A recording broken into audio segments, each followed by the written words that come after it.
Castlevania. This whip-slinging Dracula-fighting title from the late 80s has proven as immortal as its undead antagonist. Since our first turn as Simon Belmont, gamers could not get enough of this fright-battling franchise. But Castlevania made more than a few bad turns over the decades and hasn't had a mainline entry since the early 2010s. But we believe it can rise again. Sounds like it's time to exhume the remains of this lost dynasty on Next Game.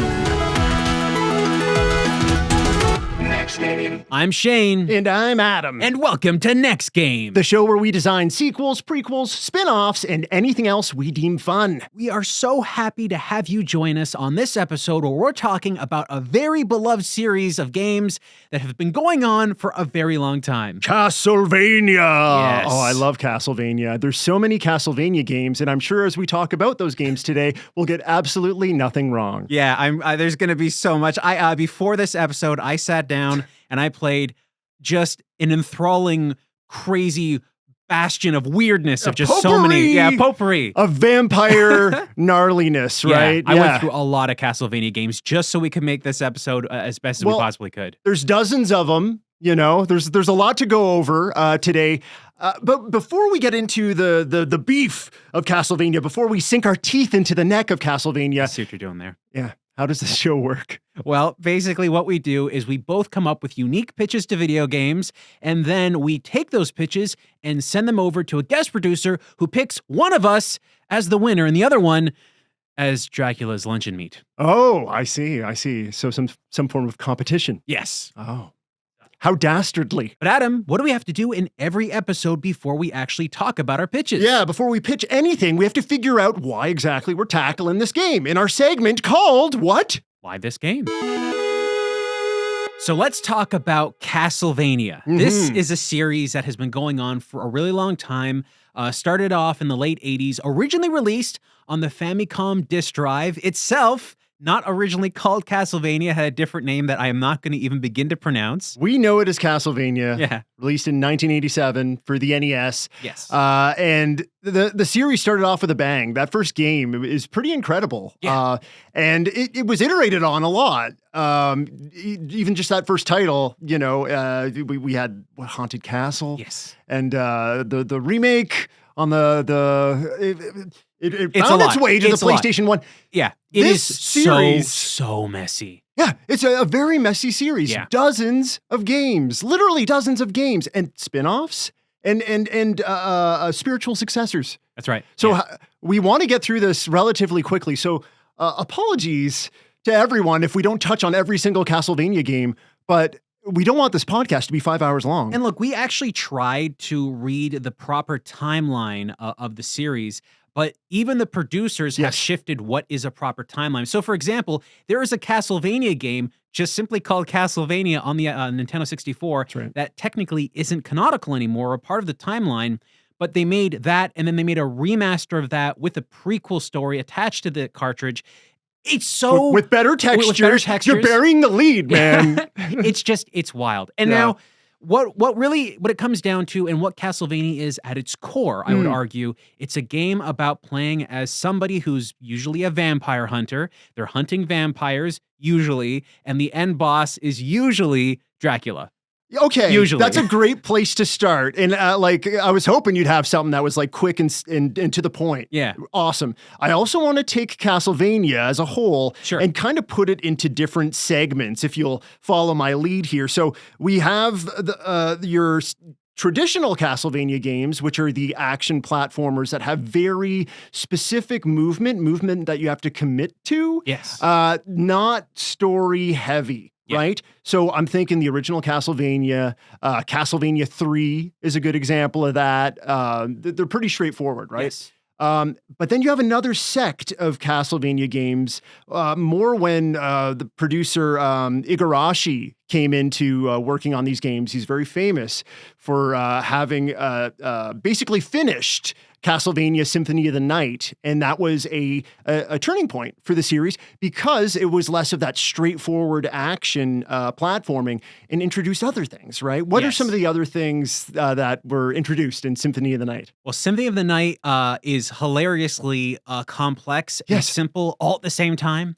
You can play the game all the way through once. I did, and when you do it the one time, there's a lot of backtracking. There's a lot of RPG type elements. Yes, that's right. You can level up. You can level up.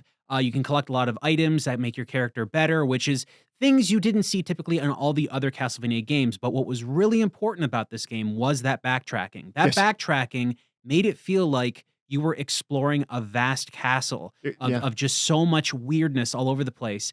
And if you beat it, you can beat it the right way. Oh, spoiler warning. Or you could beat it the wrong way. Yeah. And I'm not going to spoil too much about it, but just to know there is more in that game than what meets the eye. Yes, it's pretty beautiful, and absolutely, it is responsible for a term that is beloved or hated across the game space. Metroidvania. That's right. The backtracking and getting different moves and different ways of traversing. Yes.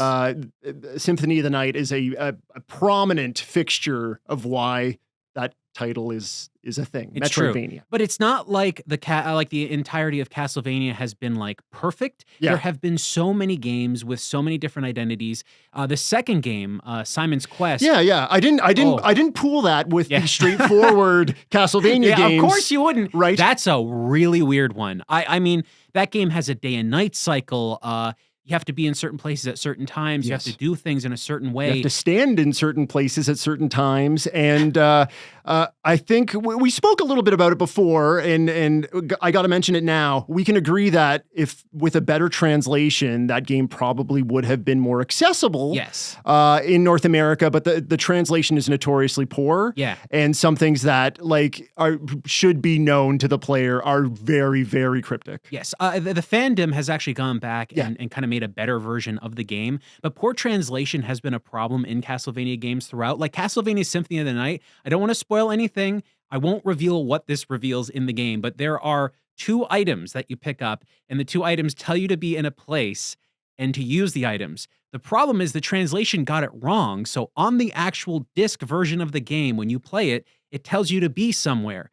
But that's not the room you have to be in because it was a bad translation. That kind of stuff can destroy the way people play the game. And I think because of that and how complex the game can be, Castlevania Symphony of the Night, despite how acclaimed it is now, many people argue that is the best entry in the franchise, didn't actually sell that well when it came out. No, and it didn't review as well with most mainstream video game reviewers at the time because we were in a moment of transition for gaming, console gaming as a whole. Yeah. Because polygonal 3D gaming was coming to the forefront with these new 32-bit and 64-bit machines, and Castlevania Symphony of the Night still had the pixelated sprite-based look. It's true. And amazing pixel it's work. beautiful. Like time has shown us that there's a lot to appreciate there, but at the time it was lambasted for no, it's a step backwards. Where was this enormous leap forwards for the series? So okay, we have. I gotta say this. Yeah. If you go back and play Castlevania Symphony of the Night, it looks great. If you go back and play other PlayStation 1 games that were 3D at the time, you know what I mean? It's weird how good that game looks to this day. Well, that's a great transition for what I wanted to get to because I talked about 2 different styles of Castlevania game: the straightforward action ones, the traditional ones, and now the more RPG centric, the Igavania, a lot of people call them after the producer.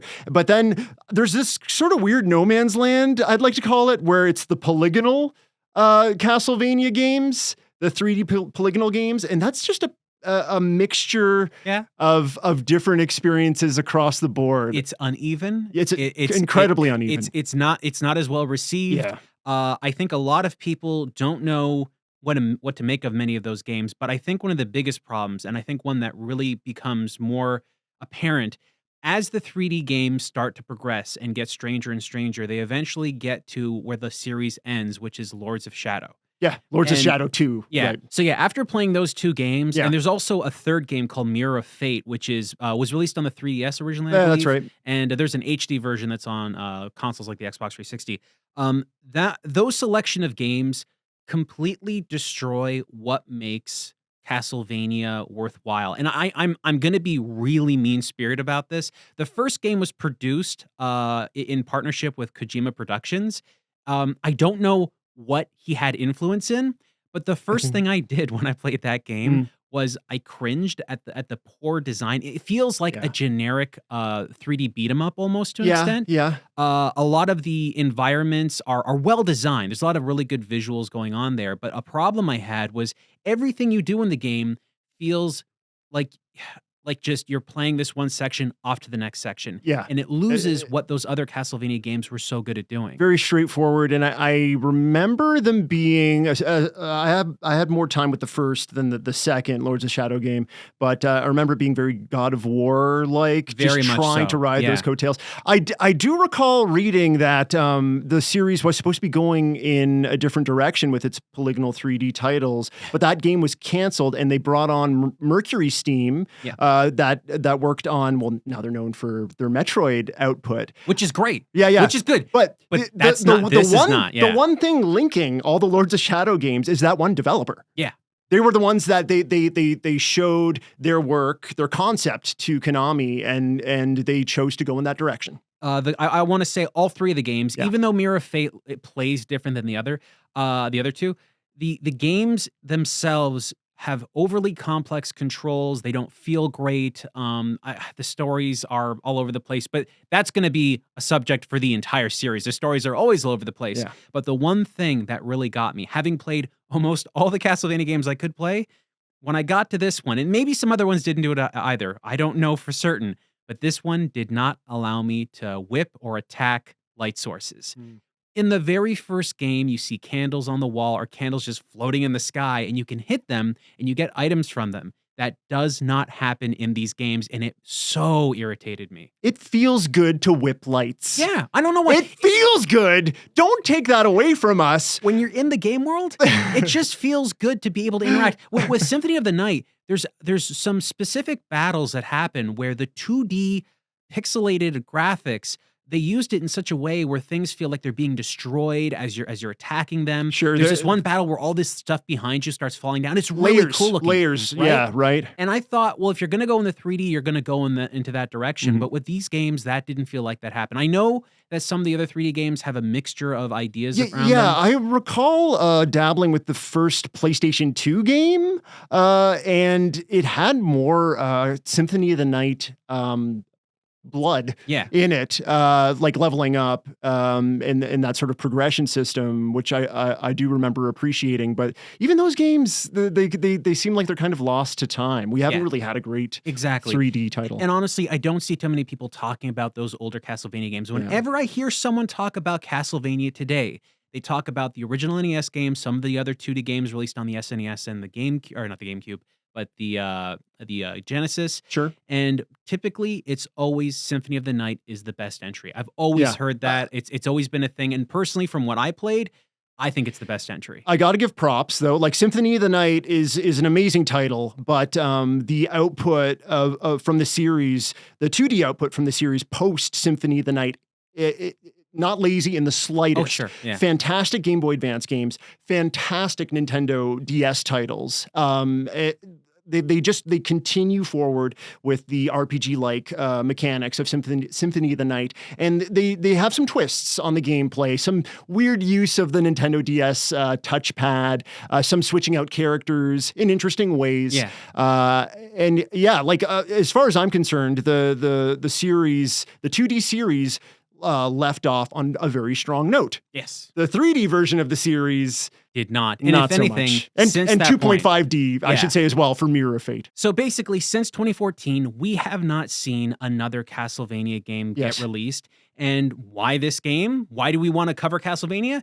It's because it's been since 2014 and we haven't had another game. And it's been kind of a downer. It was on kind of a downer note. So, But before we just move on to the next section, I do want to say really quickly that there is a spiritual successor to the Castlevania series, actually produced by Koji Igarashi, and that's Bloodstained Ritual of the Night. Yes. Which came out just a couple of years ago. A fantastic sort of love letter to what was going on in Symphony of the Night, and also Inti Creates developed a couple of games under the Bloodstained moniker as well. Yeah. Throwback. And they look like 2D. original NES games. Oh my gosh. And they're so well done. Perfect love letters to Castlevania 3 in the way that you switch through characters and they feel wonderful. You still have, like I was mentioning before, you have to commit to the movements you're going to make. You know, if you're going to be jumping, make sure you're going to land where you want to land or that there's not going to be an enemy nearby, because notoriously in those older titles, the NES Castlevanias, if you got hit,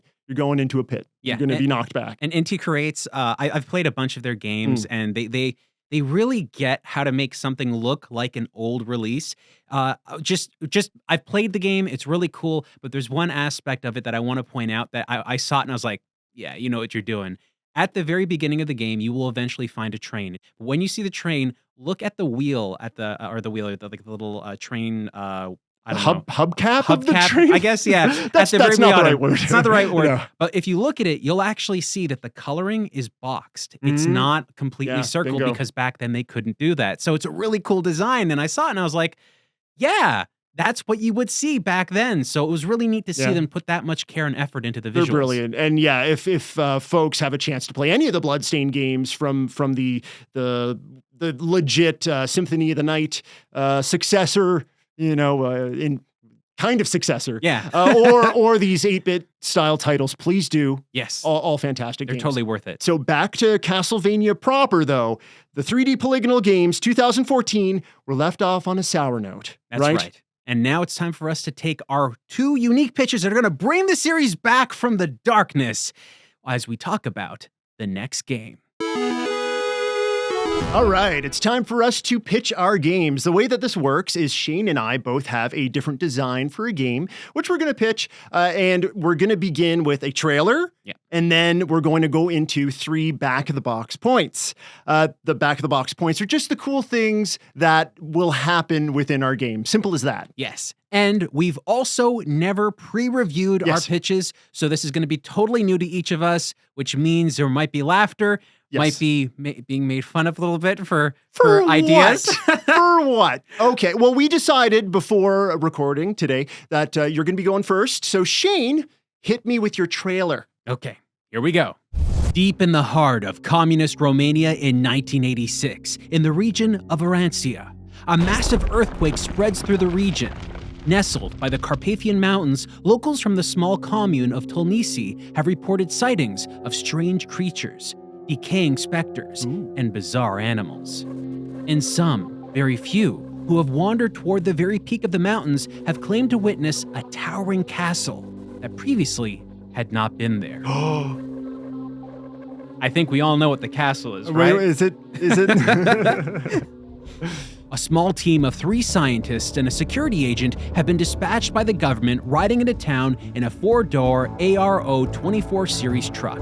The driver, a big, hulking, well-armed man, casually speaks to his passengers. Clearly, this earthquake has leaked something into the local water supply if these foolish villagers believe they're seeing ghouls and ghosts. I'm sure it's some pesticide that the farmers were using. Nothing more. Don't you agree, Alexander? Your family's from here, right? These local folks are nuts. The driver looks into the back seat at a clearly annoyed Alexander, a small, unassuming geologist who, begrudgingly, slowly nods in agreement. See? Even he thinks these mountain people are crazy. While the driver isn't paying attention to the road, something large suddenly darts in front of the vehicle. They hit it. The car flies off the road and rolls over. Everything goes dark. Ooh. Alexander wakes up and looks around. His 2 fellow scientists are in the car, still passed out, but the driver isn't there. He unbuckles himself and slides out of the now smashed window. He stumbles upwards, looks down. His family amulet around his neck is smashed, glowing bright blue. I love amulets. I love them too. But before he can give it a second thought, he sees to his horror in front of him the driver, being eaten alive by some crazy giant beast. Is it a wolf? A bear? He can't tell. He stumbles back and falls. The thing stops eating, pulls its head up, and looks at Alexander. It growls. Very good. I like that growl. Practiced. The beast jumps up and flies at Alexander. And before Alex can think of anything, before he can even scream, the amulet lights and ignites and sears Alexander's chest. Ooh. His eyes glow bright blue. He throws his hand into the back of the truck and pulls out a wheel choke chain.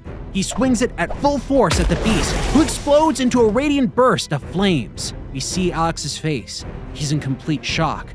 I mean, wouldn't you be? He's confused. He has no idea what just happened. He's never fought anyone before. How did he know how to do that? The camera peers down from his face to show his ID badge, revealing his full name, Alexander Belmont. Bum, bum, bum. Cut to title, Castlevania Ascension. Ooh, Castlevania Ascension. Yeah. Is this part of the God of War series or? This is no? just Castlevania. Okay. Not inspired by God of War, let me Oh. make that clear. It's weird. We've had a Castlevania God of War thing before. Yeah, Yeah. right? Okay. We really got to push that out of the way. Really, really have to. Okay. So, Wow. Dracula has been resurrected. This time, though, this castle has been risen in a new region of Romania. But it wasn't his doing. The communist government of Romania in the 80s was busy seeking sources of energy and power to fuel their ambitions, and somehow they stumbled upon a great ancient evil. Throughout the game, you'll find iconic 80s electronics, weaponry, and stylized locations that have been cursed and warped from the legacy of the old forgotten world. That earthquake I mentioned at the beginning, by the way, that's a real earthquake that happened in Romania. Oh, Yeah. there you go. I want to use real historical facts on Yeah. this. Well, that's what I was gonna lodge you on. You're kind of trying to take Castlevania and ground it a little more just a little bit. realistically. Yeah. Okay. So this is all real. The location's Mhm, real. All the locations I've mentioned completely. All real 100%. This is something I wanted to do because after playing a lot of the Castlevania games, none of them really focus on the reality of what Romania is. And I thought it'd be really cool to have a game that took place in kind of the same time period the original game came out in. And Romania during this time is really like different. It's not the Romania that exists today or it existed before that time period. During the 80s, it is heavy into communism. They expelled their king. They had a king there. So there's all this stuff going on. It's a very different place. And I wanted a game to kind of represent that and show what that's like. And you know, with vampires. I know that's kind of weird, but yeah, I was going to ask. Yeah. I really want to hear what your back of the box points are, and I don't want to like. Are we 2D or are we 3D? Okay. Are we? You ready? Can we get? Yeah. We're going to get into Okay. it. All right. So, first feature, explorable world map. The game begins in a 2D perspective with levels designed in traditional Castlevania-style 2D platform gameplay. I really like that gameplay and I kind of want it to stay there. However, when you leave a stage, the game allows you to explore the countryside in an isometric perspective.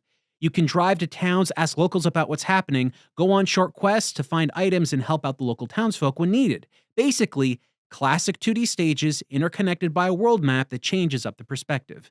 Now, I liked backtracking, but I wanted to do backtracking where you go to these 2D stages, you can revisit them whenever you want, but when you leave them, you have this isometric world where you can just go to places of varying degrees. Every time you enter a building, it turns into a 2D experience. Okay. So I want to be able to enter the town of Tulsini and walk around and stuff, but I really wanted the whole concept to feel kind of more like Zelda 2, where you get out into the world and it's like a top-down explorable world, but when you go to those cities, when you go to those areas, 2D gameplay. Okay. I want it to feel a little bit old. I don't want it to feel like completely new, but I also want it to feel like when you explore things, you're not locked to going to like this whole area just to backtrack. You can leave through the isometric area and go back to another area pretty free willy. And you're leaving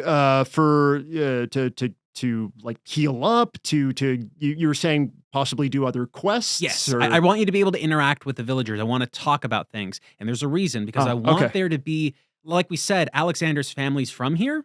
So there's a reason why he's from here. There's a reason for all that. So there's a mystery that's going to kind of unravel as the game progresses. Yes. Okay. Now this enters into the second feature.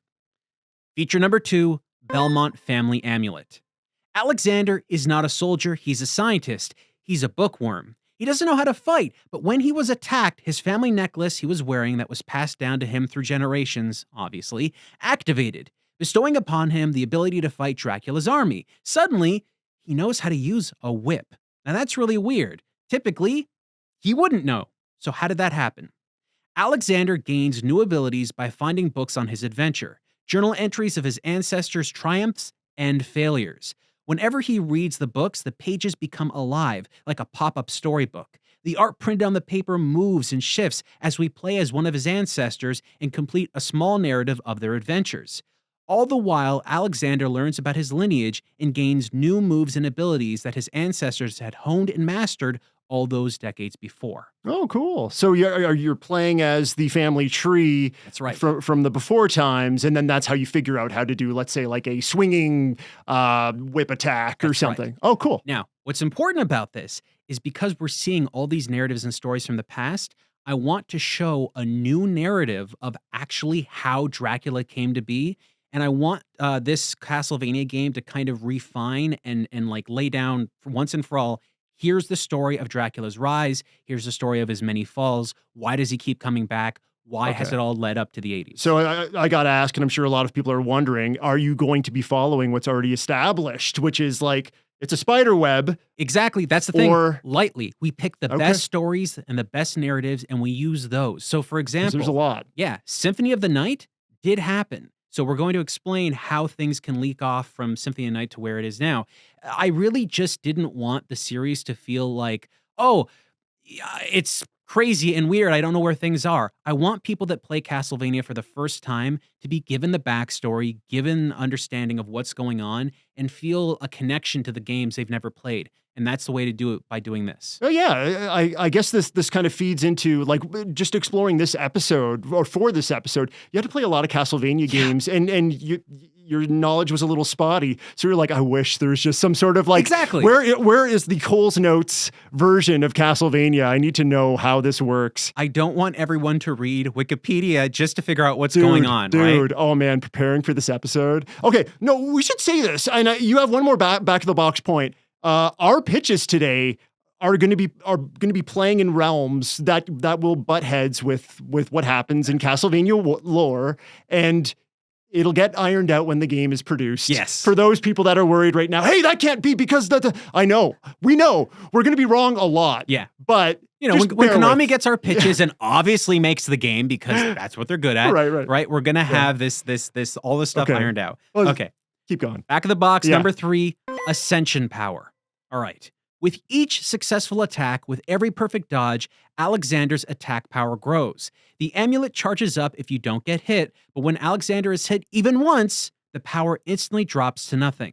If you play smart enough, Alexander could become powerful enough to break defensive items like shields with a single hit. But as you progress, enemies will become tougher with smarter defenses and become quicker as you move forward. They smell the growing power off you, and they want it for themselves. You can decharge the amulet and collect extra energy separately and quickly with a single button push. I want it to be simple so that you can just reset everything back and the enemies are not as strong and difficult. If you collect surplus of this energy, you can use it as a currency found on your journey, which can be used and exchanged for money in many of the merchants that are dotted around the landscape. Now, what's important about this, if you manage to complete an entire 2D stage without discharging the power once, you'll increase your maximum ascension power, completing every stage perfectly before the final boss, and suddenly, it'll be very, very challenging for Dracula to take down. I see. So it's almost like a built-in, you can make a hard mode for yourself where there's a bit of risk versus reward gameplay, and you can kind of accumulate things that could really benefit you, but things will get super tough. Yes, because of the way that the world is designed with this isometric perspective where you can go anywhere you want, I didn't really want to have the idea that you go to this one place and everybody's way too hard. I need to create kind of a method where it didn't matter where you went. If you chose to play it this way, if you just keep decharging and collecting all your points or whatever, the game's never going to be that difficult. But if you really like that difficulty, you will be rewarded at the end. So that's the kind of thing I really want to do. It's a good way of creating a game that multiple people can play. Because, like, yes, going back and playing a lot of those older Castlevania games, a lot of them are tough as nails, man. And I've been playing them for years. Even just going back to research for this episode, they're super hard. They didn't all have difficulty modes, right? That's just the thing. And I love that. While I was playing Symphony of the Night, I was just like, I don't have to think about anything. I'm just going in and playing. At least, you know what? It wasn't that long ago that I just replayed it, but I'm pretty sure it didn't have a difficulty mode.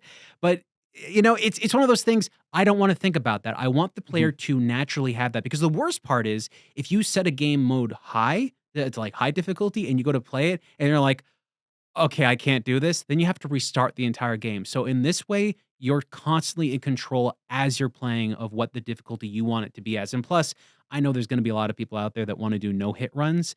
Here's a game made for you where you can do that. Yeah, beautiful. It kind of reminds me of Shovel Knight implemented kind of a similar system with its checkpoints and being able to destroy checkpoints within that game. You could naturally make the game harder for yourself. Yeah, right? And I love Just that. have fun. Yeah, That's this it. sounds like a very smart way of doing that. So that right there, that's Castlevania Ascension. Very cool. It sounds like a version of Castlevania that's trying to ascend the series to the gamer nowadays, while still keeping a lot of the things that we loved from those older titles. It's more accessible, but more 2D awesome Castlevania platform. Don't forget there is isometric stuff. And isometric. Because well. basically what I thought was, whenever I was watching the game and you were like one of the Belmonts and you're like whipping something, you saw the whip do an arc. So I was like, wouldn't it be cool if the arc went that way out?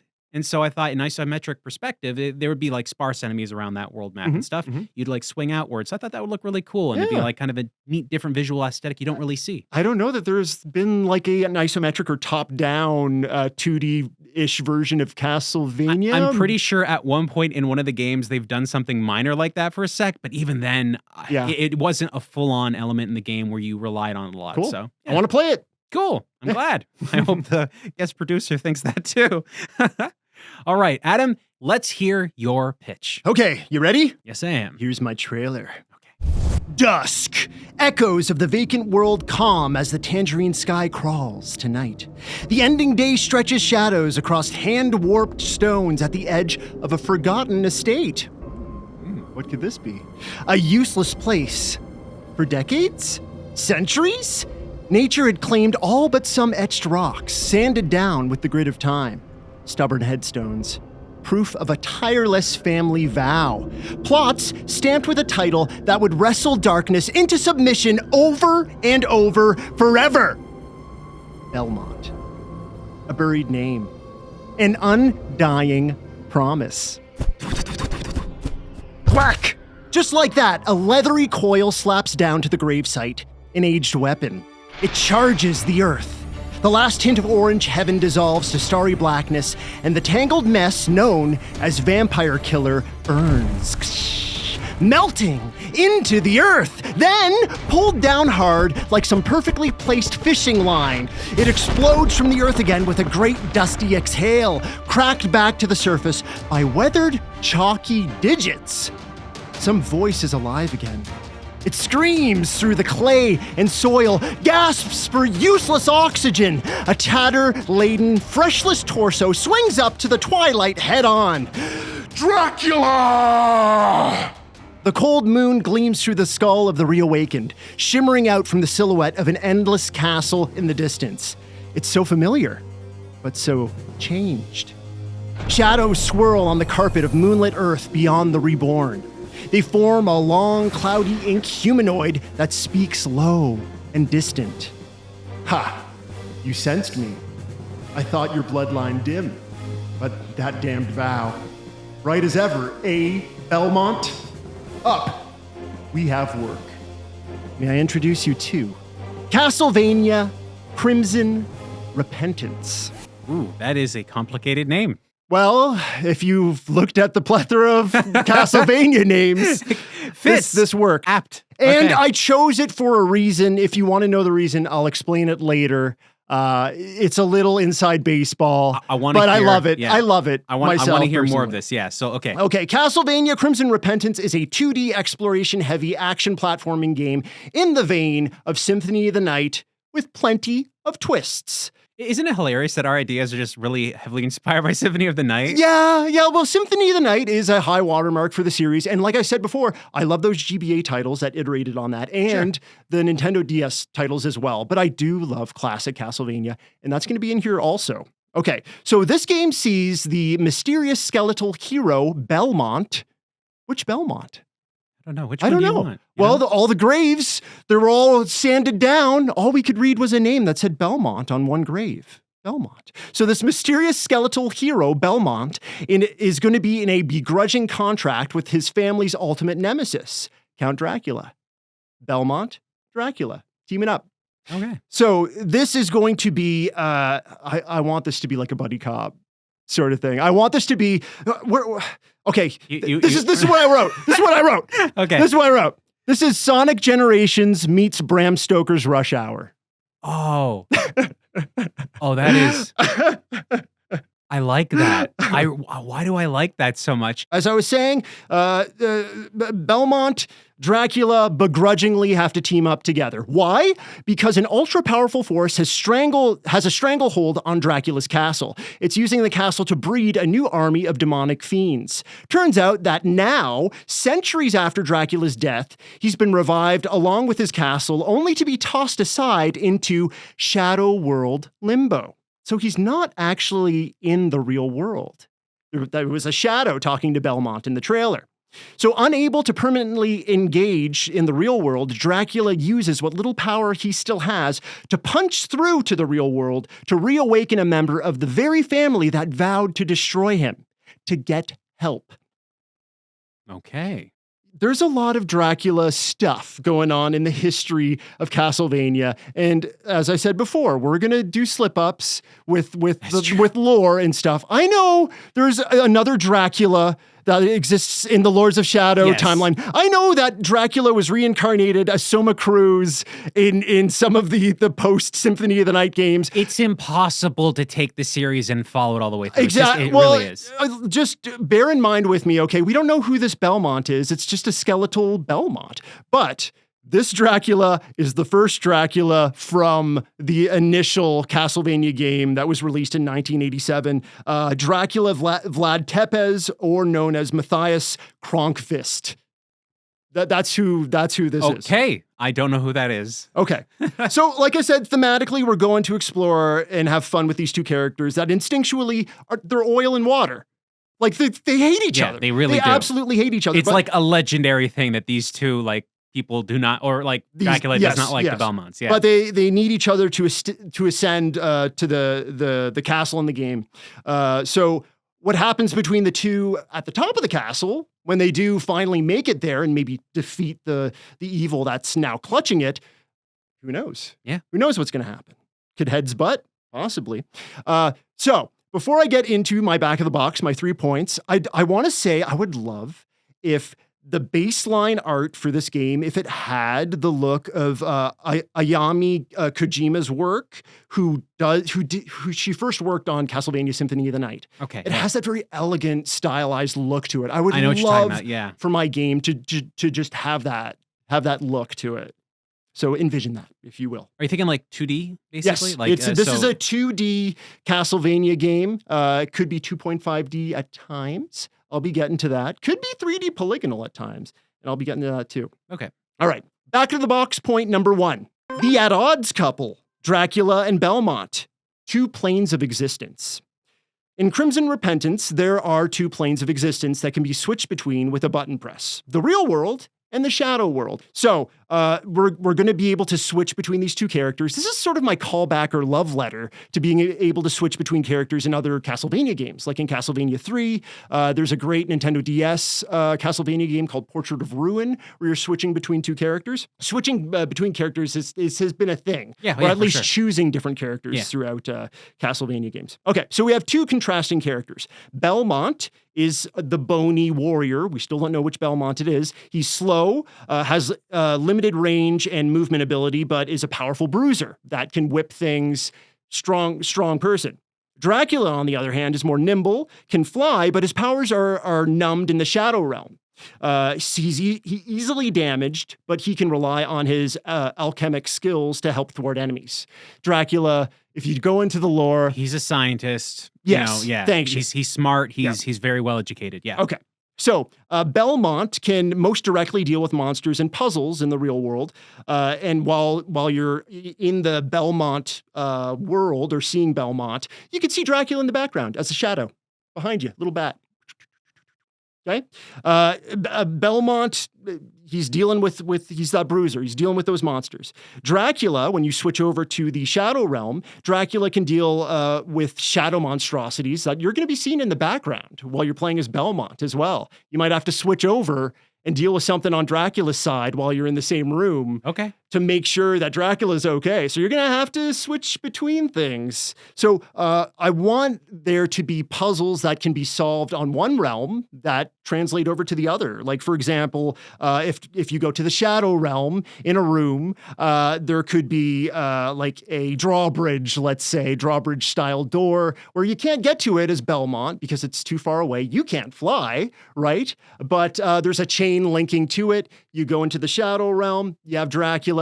There's a shadow of it with the chain. You send Dracula as a bat, nicks that chain, shadow door goes down, real door goes down. So this switching thing could also become a bit of like you may have to switch between the real realm and the Shadow Realm because enemies could possibly do that later in the game as well. Sure, okay. So you may have to bounce back and forth. Oh, hey, this enemy is dealing with Belmont right now, and then it freaks out and switches over to the Shadow Realm. Well, then you have to deal with it as Dracula as well. So there's that rotation. Keep you on your toes. Okay? Yeah, I like that. Back of the box point number 2. A relationship breakthrough.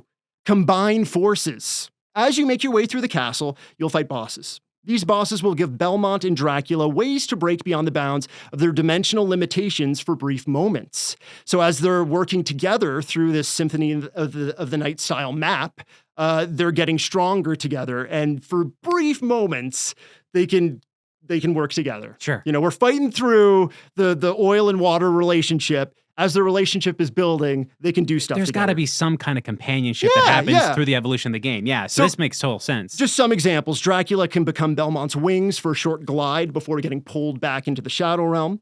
The characters can find and toss weapons, equipments, power-ups to each other through the different realms. And as the players progress through the Labyrinth Castle, enemies and bosses will appear that you need to utilize each character to dispatch. So Belmont and Dracula, what I want to do with them is ping pong enemies back and forth. I want to make a combo system so that Belmont can slap this ultra powerful winged beast into the Shadow Realm. Dracula gets a couple hits in, ping pongs it back to the real realm. Nice. Destroys them as a team. So together. to make that work, this switch has to be like so fast. It's nigh instant. And I'm just going to toss it out there. You don't even have to press the button when you're doing the ping pong maneuvers. It just immediately goes to the other person. Okay, cool. I like that. Because we're getting that instant gratification of ping ponging enemies back and forth. Okay. Back of the box point number 3. This is my favorite one. Okay. Castlevania gives a shift about the past. Era shifting. So in the trailer, we mentioned that the castle in the distance looked familiar, but also different.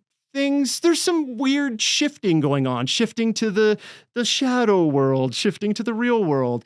There's different dimensions, different room dimensions laden throughout this sprawling map, this sprawling castle. In this game, Dracula's castle embodies echoes of past Castlevania games. 8-bit, 16-bit, 32-bit. Polygonal 3D spaces? Okay. Sampler chunks of the castle shift Belmont and Dracula into familiar-looking styles from monochromatic Game Boy simplicity to Super CD-ROM to a mind-blowing 2-screen Nintendo DS layout where you can control both protagonists in their respective dimensions at the same time. I wish I thought of that. That makes me angry because what I wanted to do was I was like, well, if they never played the past games, here's a way for them to have like bits and pieces of like of an old story that's recreated in like that storybook aesthetic I was thinking of. But this way, it's literally that's what it would have looked like. Your way is better at explaining the lore of Castlevania. My way, I feel like, is more of a love letter. Like these levels are still going to be accessible.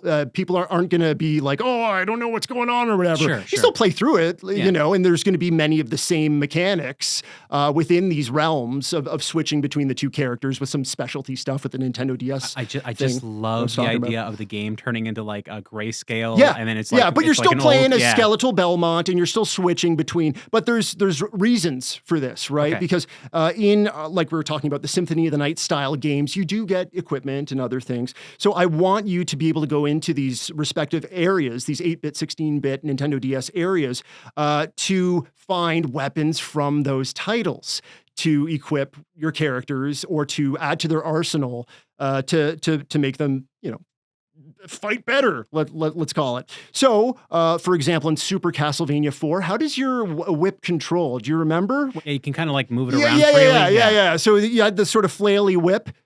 Belmont can get that. Rondo of Blood, if you use your item crush ability without an item, I'm not even going to explain it. It's a super power up. Okay, I did explain it. But there's a permanent, there's a flame whip that's not permanent. You can get this flame whip within your arsenal, okay? Fireball launch from your whip was something that was in Castlevania The Adventure from the Game Boy. So I want to incorporate all these different styles of whip into the Vampire Killer whip in this game. Okay, cool. And you'll be able to scroll through a scroll wheel or just hit the bumpers and immediately switch to those. Some enemies will be more susceptible to some things. Okay. And heck, maybe even some puzzles will be solved using these methods. Okay. And in the same vein, I want to be able to find things for Dracula as well. And some of the things that I really wanted to see was Dracula's transformations come back. We fought Dracula so many times. Yes, and he transforms a lot. Yeah. So giant demon from the end of Rondo of Blood, consider it almost like a super power-up that Belmont can call out to Dracula in the Shadow Realm, and they combine forces for a moment, and you see that big demonic Dracula come up behind him and just decimate the screen for a moment. You can't use it all the time, but, you know, maybe it's a bomb-style power-up that you can use from time to time. Giant bat from Castlevania The Adventure. Something I call Demon Bird statue from Castlevania 3. It's just cool Dracula transformations. Okay. And the icing on the cake, we don't need this, but I would love to see this. Let's get Kid Dracula in there. Oh, why not? Absolutely. Kid Dracula Come on, yeah. was a Castlevania spinoff. Let's just have some fun with Kid Dracula. Kind of a Mega Man style title. Okay. So those are my 3 back of the box points. I know I'm kind of all over the place here. Belmont and Dracula. Okay, I want to tell a story here, and I want as these two oil and water headbutting protagonists are going through the game. I want their relationship to get better and whatnot. And then you're thinking like, but why? It's good versus evil. Well, the original Belmont that started hunting vampires way back when, I believe it was Leon Belmont. He was friends with Dracula, who we know is Dracula in that first game, before he turned into Dracula. They were actually like strategically war buddies. Ah. Something happened. I won't go too deep into it, but something happened where both Dracula's, pre-Dracula's wife died, and Dracula did something really bad to Leon, where he wound up losing his fiancée as well. So there's a point to this Belmont just being called Belmont because he is in fact Leon. He's going to be the beginning of the lineage. So this is why it pours back over into all of those other games as well. This is Dracula almost. He's going to learn to basically say sorry throughout this title. Like I need you. You know, I'm glad you went with the title you chose instead of Castlevania. Dracula says sorry. Yeah. That's why it's called Crimson Repentance. I want this to wrap with you know, maybe we get a sorry. Okay. We get something. We get some repentance. Sorrow. Dracula's sorrow. I like that. I really like that a lot. Very descriptive, but that is my Castlevania game that I present to you. Okay, that is fantastic. That was wonderfully detailed. Honestly, I think that there's going to be a lot of people out there that would hear your story and be like, well, I think this fits better than what Shane said. But to recap what we even did in the first place, right? So my idea, Castlevania Ascension. My first back-of-the-box feature is Explorable World Map.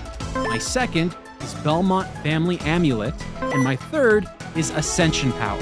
And my game is Castlevania Crimson Repentance. My first back-of-the-box point, the at-odds couple, Dracula and Belmont, two planes of existence. My second back-of-the-box point, a relationship breakthrough, combined forces. And my third back-of-the-box point, Castlevania gives a shift about its past.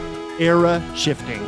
So this can go either way right now. I'm very excited to see what happens, but now we got to send this out to our guest producer. Yeah, I'm excited. I hope I didn't bore them. I hope they were riveted. I know they were very likely engaged with yours, so I can't wait to see what they have to say. See what happens. Now it's time for our next section, Producer Notes. All right, so our pitches were sent out, and we finally heard back from our special guest producer from today's episode. Who is today's special guest producer, Shane? Well, today's special guest producer is none other than happy console gamer Johnny Millennium. He's got a huge insight to all these old classic games we've been talking about, including Castlevania, which is important because, well, this is the episode where we're talking about Castlevania. Okay, well, what's he got to say? Let's see. Now, to begin with, I just want to say, for Shane and Adam, great pitches. So much enthusiasm there. I was on the edge of my seat listening to you guys talking about your individual games.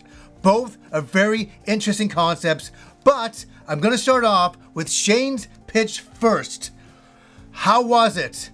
It was very fascinating to find out that your Castlevania game takes place in 1986, called Castlevania Ascension, starring Alexander Belmont. A long line of the Belmonts continuing on, and he's going up to explore to figure out what is going on with Dracula's castle that has suddenly shown itself for the first time in a very, very long time. And he discovers an amulet that gives him special powers dating back to the past Castlevania games. And this game is interesting because it takes place in Romania, the reality of Romania. That was Shane's main thing here, that he wanted this to be reality based and very 80s themed. He was very, very big on that.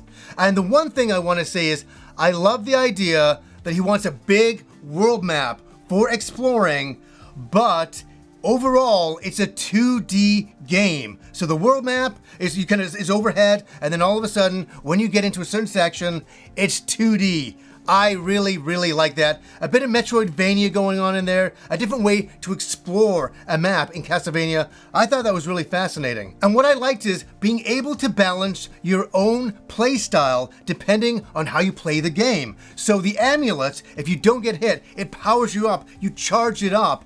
And that's pretty fascinating. I really like that, being able to go through the game that way. You can kind of create your own difficulty on how you want to play the game. But I really like the idea that this was very close to a 2D Zelda, like Zelda 2. Okay, so, yeah, he seemed to be okay with my idea. Nothing but positivity.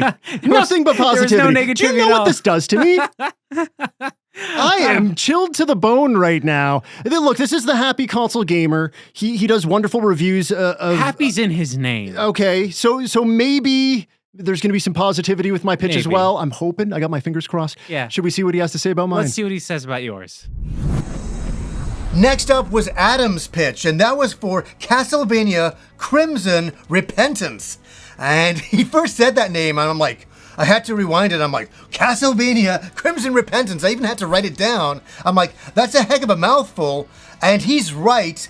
There's so many Castlevania names with so many ridiculous long names in there. So this is quite fitting and made a lot of sense. And he really had me hooked when he said 2D action platforming like Symphony of the Night. I'm a big fan of Symphony of the Night, so I was kind of in at that point. The one thing that I did find interesting was that Belmont and Dracula team up to kind of create a buddy cop scenario in a Castlevania game. Two rival villains coming at each other, working together, going back into Dracula's castle.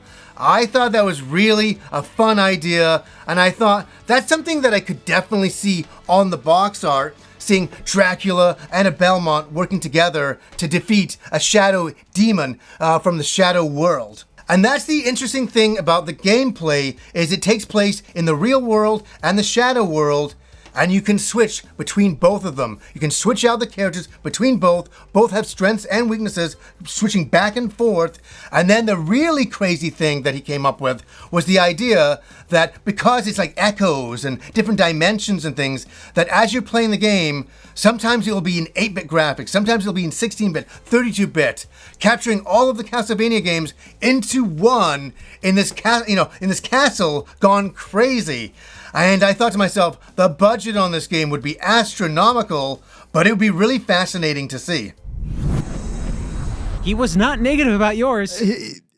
He didn't love the name until he was like, it makes sense. It's just it makes sense. It's And it does make sense. And honestly, and you there know are what? way worse Castlevania Shane, names. I got to sell you on this. The budget we have for this game, through the roof. Yes. We got all the money. Yeah, Konami, I mean, they haven't really been releasing a lot of games lately. Well, they're going to spend That's millions right. I on spoke this. to Papa Konami before I pitched this to them. Half of all the money they have is going straight to this game. That's right. The other half is just for Pachinko marketing. stuff is it's all going gone. Nobody wants Pachinko. But this is going to be crazy.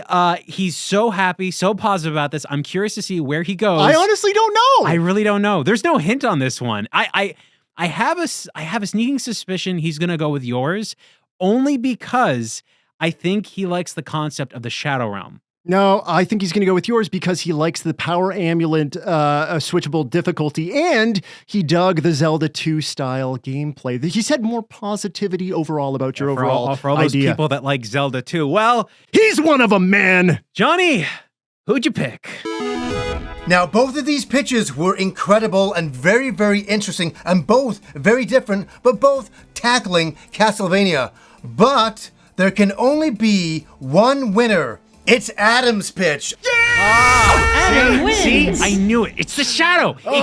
My entire thing is based upon the concept of changing what Castlevania is just a little bit with that new dimension in the world and all that stuff. So I'm certain when he tells us what he didn't like about my idea, that's going to be the thing. Yours sounds more like an evolution more of what Castlevania is. I don't know, man. My Shadow Realm back and forth is pretty different. I mean, you could switch between characters in Castlevania games before, but Dracula and Belmont together, I guess Castlevania 3 kind of did a vampire with a...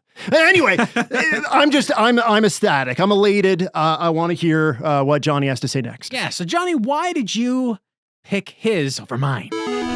What a fascinating idea. The buddy cop, Castlevania, the Belmonts, and Dracula working together, going through a shadow castle, going through different echoes, going through different time periods of games from 8-bit to 16-bit to 32-bit. Wild stuff. What a wild concept. And one of those types of games that I would really, really like to play. That sounds like really amazing.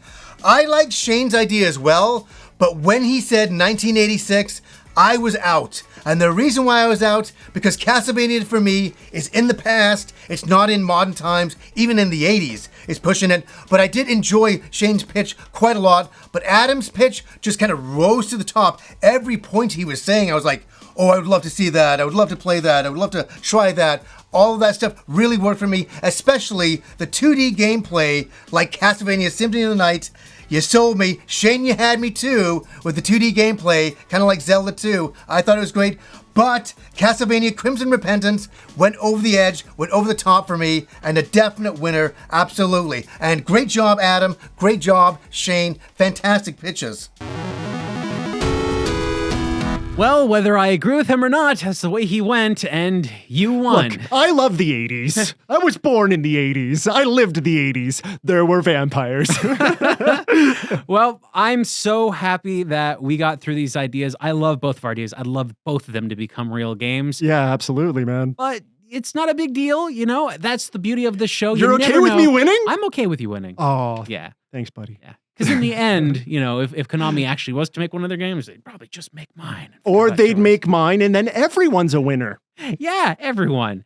Well, folks, we want to thank Johnny Millennium for joining us on this episode. If you want to check out his channel, just head out to Happy Console Gamer on YouTube and watch. He does videos all the time. I've been watching him for years. Yeah. I love his stuff. And I'm not just saying that because he chose me.